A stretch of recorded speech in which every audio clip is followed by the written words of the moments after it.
എന്നെ ഇവിടെ വന്ന് സാക്ഷ്യം പറയാൻ അനുഗ്രഹിച്ച അമ്മ മാതാവിനും ഈശോയ്ക്കും നന്ദി പറഞ്ഞുകൊള്ളുന്നു. എൻ്റെ പേര് അലൻ തോമസ്. ഞാൻ വരുന്നത് തൃശ്ശൂർ ജില്ലയിലെ പീച്ചി എന്ന് പറഞ്ഞ സ്ഥലത്തു നിന്നാണ്. ഞാൻ ഇവിടെ വന്ന് ഉടമ്പടി എടുത്തത് ജൂൺ 18-ാം തീയതിയാണ് ആദ്യമായിട്ട് വന്ന് ഉടമ്പടി എടുത്തത്. ഉടമ്പടി എടുക്കാനുള്ള മെയിൻ റീസൺ എന്താണെന്ന് വെച്ച് കഴിഞ്ഞാൽ എൻ്റെ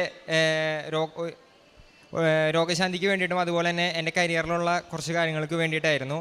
ഞാനപ്പോൾ പ്ലസ് ടു കഴിഞ്ഞ് ഞാൻ 2 വർഷം ഡിഗ്രിക്ക് പോയി. 2 വർഷം പോകാനുള്ള റീസൺ എന്താണെന്ന് വെച്ച് കഴിഞ്ഞാൽ സെക്കൻഡ് ഇയർ ആയിപ്പോൾ എനിക്ക് എന്താ പറയുക, ഞാൻ ഏകദേശം 18 പേപ്പറോളം ഞാൻ എഴുതിയായിരുന്നു. 18 പേപ്പറിൽ എനിക്ക് സപ്ലി കിട്ടി. അപ്പോൾ എനിക്കത് മുന്നോട്ട് കൊണ്ടുപോകാൻ പറ്റാത്തതുകൊണ്ട് തന്നെ ഞാൻ അത് ഡ്രോപ്പ് ചെയ്യേണ്ട ഒരു സിറ്റുവേഷൻ വന്നു.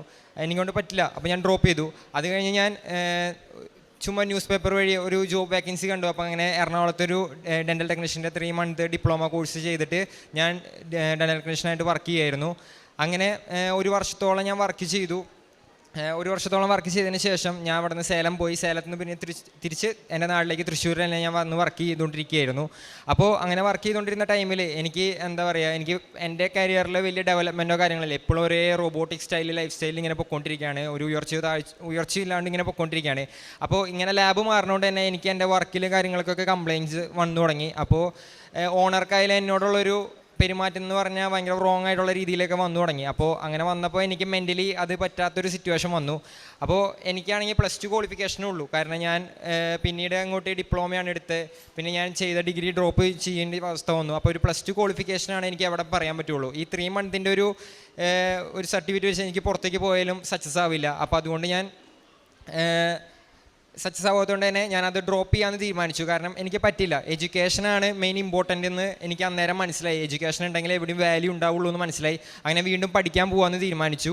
അങ്ങനെ പഠിക്കാൻ പോകാൻ തീരുമാനിച്ചതിന് ശേഷം 2018-ലാണ് ഞാൻ +2 കഴിഞ്ഞ്. അതിനുശേഷം ഞാൻ 4 ഇയർ ഗ്യാപ്പ് വന്നു. ഈ ജോബും കാര്യങ്ങളൊക്കെ ആയിട്ട് ഗ്യാപ്പ് വന്നു. അപ്പോൾ പുതിയൊരു നമ്മൾ അഡ്മിഷൻ വെക്കുമ്പോൾ ഇയർ ഗ്യാപ്പ് +2-ൽ എനിക്ക് 58% മാർക്ക് ഉണ്ടായിരുന്നു. ഞാൻ ഒരു ലോവർ സ്റ്റുഡൻ്റ് ആയിരുന്നു. 58% വെച്ച് എവിടെ അഡ്മിഷൻ കിട്ടില്ല. ചെന്നാൽ ചോദിക്കുന്ന കോളേജിലൊക്കെ ഏകദേശം 1 ലക്ഷം രൂപ 60,000 രൂപയ്ക്കാണ് ഫീസ് പറഞ്ഞുകൊണ്ടിരിക്കണേ.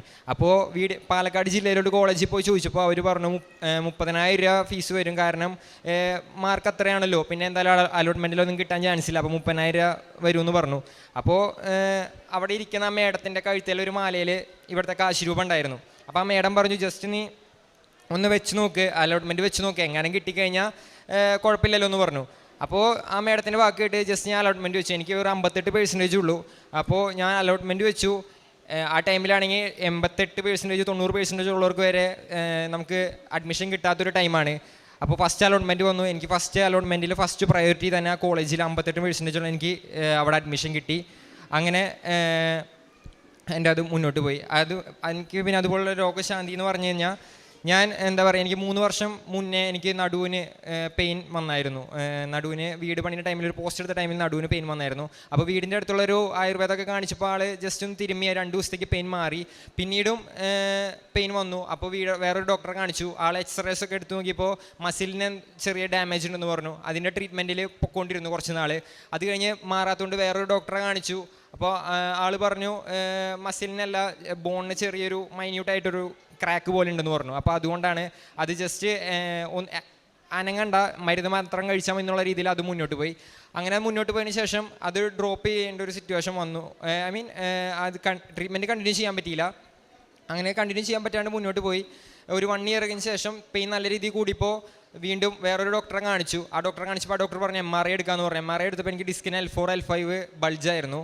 അപ്പോൾ ആൾ പറഞ്ഞു ഫിസിയോതെറാപ്പി ചെയ്താൽ മതി, ഫിസിയോതെറാപ്പി ചെയ്ത് കഴിഞ്ഞ് കഴിഞ്ഞാൽ ഏകദേശം മാറി കിട്ടും, അത്രയുള്ളൂ, പേടിക്കേണ്ട ആവശ്യമൊന്നുമില്ലെന്ന് പറഞ്ഞു. അങ്ങനെ ഫിസിയോതെറാപ്പി ഒരു 1.5 മാസത്തോളം കണ്ടിന്യൂ ചെയ്തു. എനിക്ക് യാതൊരു മാറ്റവും പെയിൻ വന്നില്ല. അങ്ങനെ ഒരു 1.5 മാസത്തോളം എൻ്റെ കോൺഫിഡൻസ് പോയി. കാരണം ഈ 1.5 മാസമായിട്ടും ഒരു പെയിനും മാറുന്നില്ല. അപ്പോൾ ഈ ഡോക്ടറിനോടുള്ളൊരു ഇത് പോയി എനിക്ക്. അപ്പോൾ അതിനുശേഷം വേറൊരു ഡോക്ടറെ കണ്ടു. ആൾ പറഞ്ഞു ഫിസിയോതെറാപ്പി തന്നെ ചെയ്താൽ മതിടാ, വേറെ കുഴപ്പമൊന്നുമില്ലെന്ന് പറഞ്ഞു. അങ്ങനെ 6 മാസത്തോളം ഞാൻ കണ്ടിന്യൂസ് ആയിട്ട് ഫിസിയോതെറാപ്പി ചെയ്തു. പെയിൻ കില്ലർ കഴിച്ചുകൊണ്ടിരുന്നു. പെയിൻ കില്ലർ കഴിച്ചിട്ടും എനിക്ക് യാതൊരു പെയിന് കുറവില്ല. എനിക്ക് 2 തുടയിലേക്കും പെയിൻ ഇറങ്ങി.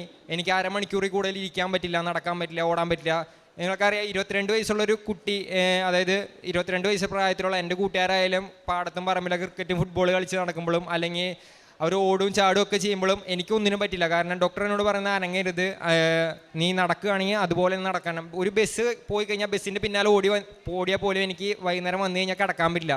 പിന്നെ ഞാൻ കിടന്നുറങ്ങുന്ന ടൈമിൽ എന്ന് പറഞ്ഞാൽ എനിക്ക് മലന്ന് മാത്രമേ കിടക്കാൻ പറ്റുള്ളൂ. കമ്മന്നോ സൈഡിലേക്ക് ചെരിഞ്ഞൊന്നും കിടക്കാൻ പറ്റില്ല, കാരണം എനിക്ക് ഉറങ്ങാൻ പറ്റില്ല, ഭയങ്കര പെയിനായിരിക്കും. അപ്പോൾ അങ്ങനെ മുന്നോട്ട് പോയിക്കൊണ്ടിരിക്കുകയായിരുന്നു. അങ്ങനെ മുന്നോട്ട് പോയിക്കൊണ്ടിരുന്ന ടൈമിൽ എൻ്റെ വീടിൻ്റെ അടുത്തുള്ള ഒരു ചേച്ചി ആണ്, വത്സ എന്ന് പറഞ്ഞ ചേച്ചി, മമ്മിയോട് വന്ന് പറയാണ്, കൃപാസനത്തെക്കുറിച്ച് വന്ന് പറയാണ്. കൃപാസനത്തെക്കുറിച്ച് വന്ന് പറഞ്ഞു. അപ്പോൾ മമ്മി ജസ്റ്റ് പിറ്റേ മാസം ഇങ്ങോട്ട് വന്നു, കൃപാസനത്തിൽ വന്നു. വന്നിട്ടൊന്ന് പ്രാർത്ഥിച്ചിട്ട് പോയി. മമ്മി വന്ന് പ്രാർത്ഥിച്ചിട്ട് പോയതിന് ശേഷം വീട്ടിൽ വന്ന് ഇതിനെക്കുറിച്ചൊക്കെ പറഞ്ഞപ്പോൾ എനിക്ക് ഇവിടെ വരണം എന്നുള്ളൊരു തോന്നൽ വന്നു. അതിന് മുമ്പേ ഞാൻ കൃപാസനം എന്താണെന്നോ ഉടമ്പടി എന്താണെന്നോ ഒന്നും എനിക്ക് യാതൊരു ഐഡിയ ഇല്ല. അങ്ങനെ ഞാൻ ഇവിടേക്ക് വന്നു. ഇവിടെ വന്നു അന്ന് തന്നെ ഉടമ്പടി എടുത്തു. എനിക്കറിയില്ല, മേളിൽ ക്ലാസ് കൂടിക്കൊണ്ടിരിക്കുമ്പോഴാണ് എന്താണ് ഉടമ്പടി, ഇങ്ങനെ പറ്റുമോ, എങ്ങനെ കാര്യങ്ങളെന്നൊക്കെ പറഞ്ഞു തന്നത്. അപ്പോൾ എനിക്കിത് കണ്ടിന്യൂ ചെയ്യാൻ പറ്റുമെന്ന് എനിക്ക് അറിയില്ലായിരുന്നു. ലാസ്റ്റ് ഞാൻ ഓക്കെ നോക്കാമെന്നുള്ള രീതിയിൽ ഉടമ്പടി എടുത്ത് ഫസ്റ്റ് ഉടമ്പടി ആയിരുന്നു. ഇത്രയും നാളും നമ്മൾ ഹോസ്റ്റല്, സ്കൂള്, കോളേജ്, ഇങ്ങനെയൊക്കെ ഇത്രയും നാൾ ഇത്ര വർഷം ജീവിച്ച ജീവിതത്തിൽ നിന്ന് വേറൊരു ജീവിതത്തിലേക്ക് എൻ്റർ ചെയ്യുമ്പോൾ വരുന്ന കുറേ പ്രശ്നങ്ങൾ എനിക്കത് ഉടമ്പടിയിൽ പാലിക്കാൻ പറ്റിയില്ല. അതായത് ഉഴപ്പിന്ന് തന്നെ പറയാൻ പറ്റും, പ്രാർത്ഥനയായാലും കാര്യങ്ങളായാലും ഉഴപ്പിന്ന് തന്നെ പറയാൻ പറ്റും. പക്ഷേ എന്താ പറയുക, എൻ്റെ മെയിൻ ലക്ഷ്യം ഈ പെയിനായിരുന്നു. എനിക്ക് പെയിൻ കാരണം എനിക്ക് വേറെ ഒന്നും ചെയ്യാൻ പറ്റാനുള്ള.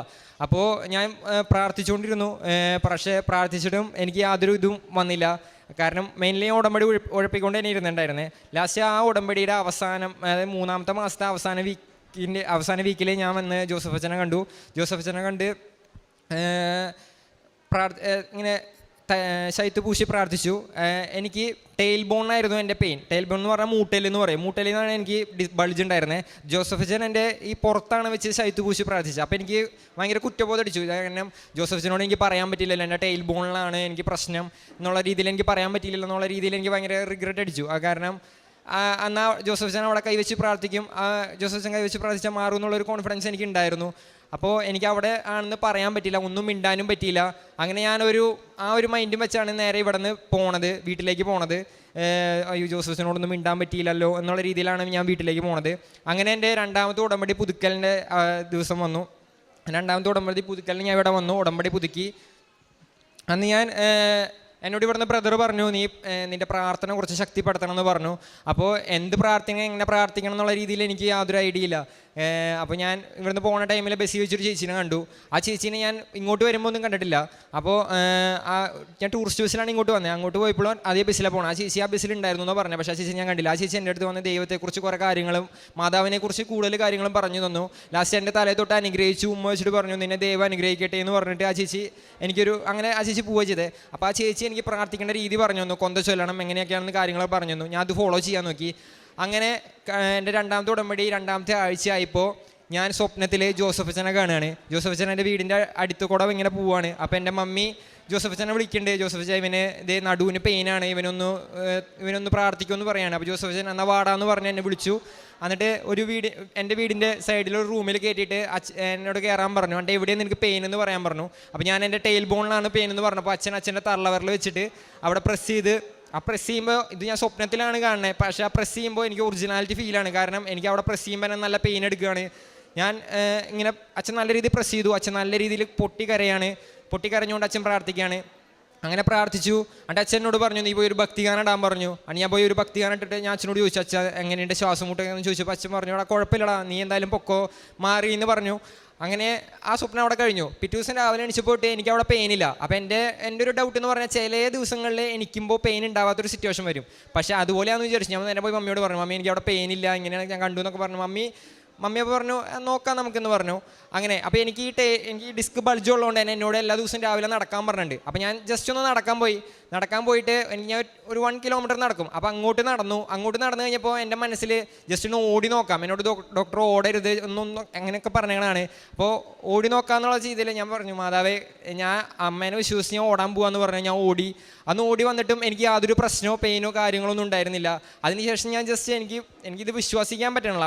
അന്ന് ഞാൻ നേരെ പോയി ഒരു ഫുട്ബോൾ കളിച്ച് നോക്കി, ക്രിക്കറ്റ് കളിച്ച് നോക്കി. എൻ്റെ ബോഡി കംപ്ലീറ്റ് ഞാൻ ഇളകണ രീതിയിലുള്ള എക്സസൈസ് ചെയ്ത് നോക്കി.